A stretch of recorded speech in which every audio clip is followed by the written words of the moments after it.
요즘 AI 정말 엄청난 속도로 발전하고 있죠.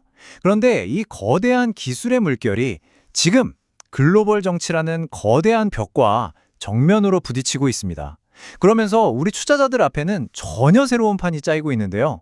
오늘 이 자료 분석에서는 바로 이 두 거대한 힘이 어떻게 충돌하고 있는지 그 속을 깊숙이 들여다보겠습니다. 자, 바로 이 질문이 오늘 우리가 던져야 할 핵심입니다. 한쪽에선 정말 눈부신 기술 발전이 막 일어나고 있는데 다른 한쪽에선 보이지 않는 정치적인 힘이 딱 버티고 있는 거죠. 과연 AI의 미래, 그 열쇠는 기술이 쥐고 있을까요? 아니면 정치가 쥐고 있을까요? 지금 이 그림이 현재 상황을 아주 명확하게 보여줍니다. 왼쪽은 기술의 세계예요. 혁신, 속도, 효율.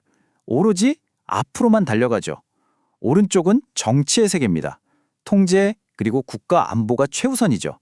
전혀 다른 두 세계가 AI라는 전쟁터에서 어떻게 맞붙고 있는지 지금부터 하나씩 살펴보겠습니다. 자, 그럼 이 싸움을 제대로 이해하려면 먼저 각 플레이어들이 얼마나 센지부터 봐야겠죠?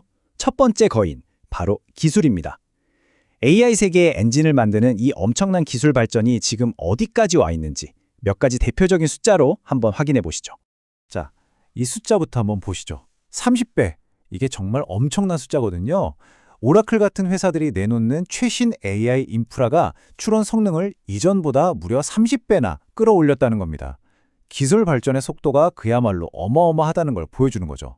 추론만 빨라진 게 아닙니다. AI를 가르치는, 그러니까 훈련시키는 성능도 이전 세대보다 4배나 빨라졌어요. 이게 뭘 의미하냐면 더 똑똑하고 복잡한 AI를 훨씬 더 빨리 만들 수 있다는 거고요. 이게 바로 돈이 되는 새로운 비즈니스 기회로 이어진다는 뜻입니다. 근데 속도만 중요한 게 아니죠. 바로 스케일, 규모입니다. 2025년이 되면 오라클 클라우드 같은 곳에서 GPU를 최대 13만 개 이상 연결할 수 있게 된대요. 이건 그냥 컴퓨터 몇 대가 달라졌다는 차원이 아니라 전 세계를 상대로 생성형 AI 서비스를 돌릴 수 있는 어마어마한 판이 깔리고 있다는 얘기거든요. 이런 기술이 그냥 연구실에만 갇혀 있는 게 절대 아니죠. 챗GPT 같은 거대 언어 모델을 훈련시키는 건 기본이고요. 금융사기를 잡아내거나 신약 개발 속도를 확 앞당기는 것처럼 우리 삶을 바꾸는 거의 모든 분야의 핵심 인프라가 되고 있습니다. 그러니까 미래 산업의 심장이나 다름없는 겁니다. 자, 이 인용구를 한번 보세요. 이게 진짜 재밌는데 우리가 매일 쓰는 화상회의 앱 줌 있잖아요. 바로 이런 인프라를 활용해서 자기들 서비스를 혁신하고 있다는 겁니다. 앞에서 봤던 그런 추상적인 숫자 노름이 아니라 실제 기업의 생산성을 어떻게 끌어올리는지 보여주는 아주 좋은 예시죠. 자, 지금까지는 정말 장밋빛 미래, 기술의 눈부신 발전만 봤습니다. 그런데 만약 이 엄청난 기술 앞에 거대한 벽이 나타난다면 어떨까요? 바로 정치라는 벽 말이죠. 지금부터는 이야기의 분위기를 완전히 바꿔보겠습니다.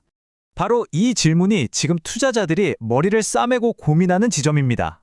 아무리 기술이 좋아도 이 정치의 벽을 넘지 못하면 아무 소용이 없을 수 있다는 거죠. 최고의 기술만으로는 성공을 보장할 수 없는 시대가 온 겁니다. 그 정치라는 벽의 정체는 바로 국가 안보라는 카드입니다.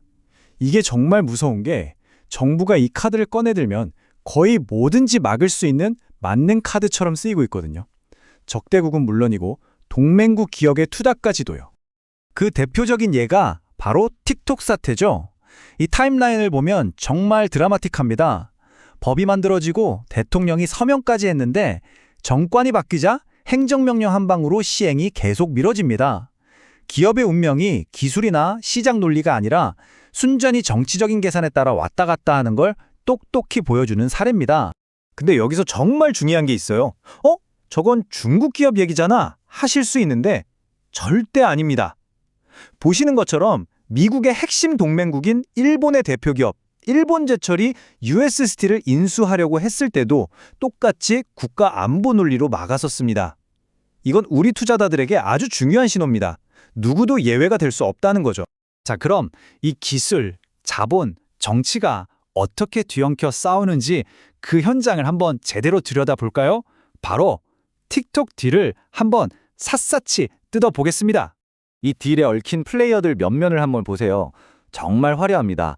기술 거인 오라클, 거대 자본인 실버레이크와 중동의 MGX, 그리고 원주인인 중국의 바이트댄스까지. 근데 여기서 딱 눈에 띄는 이름이 있죠.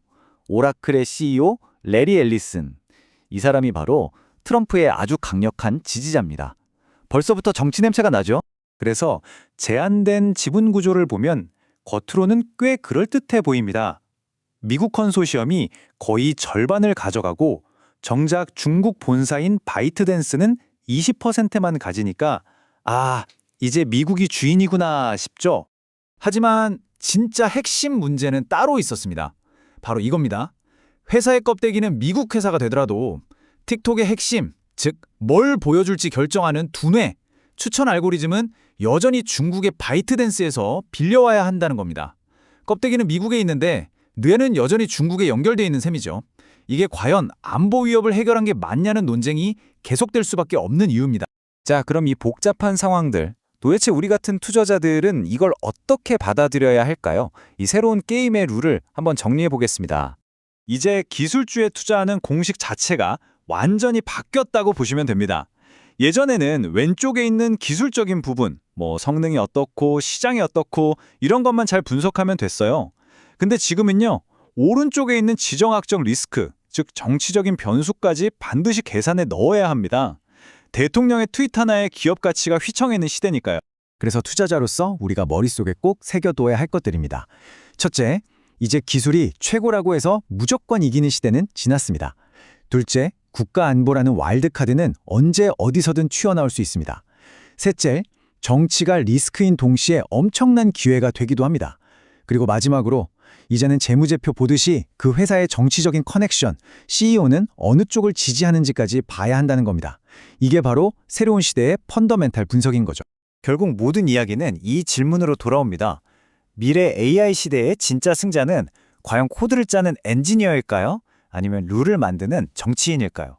아마 이 질문에 대한 자신만의 답을 찾아가는 과정이 앞으로의 성공 투자를 결정짓는 가장 중요한 열쇠가 되지 않을까 싶습니다.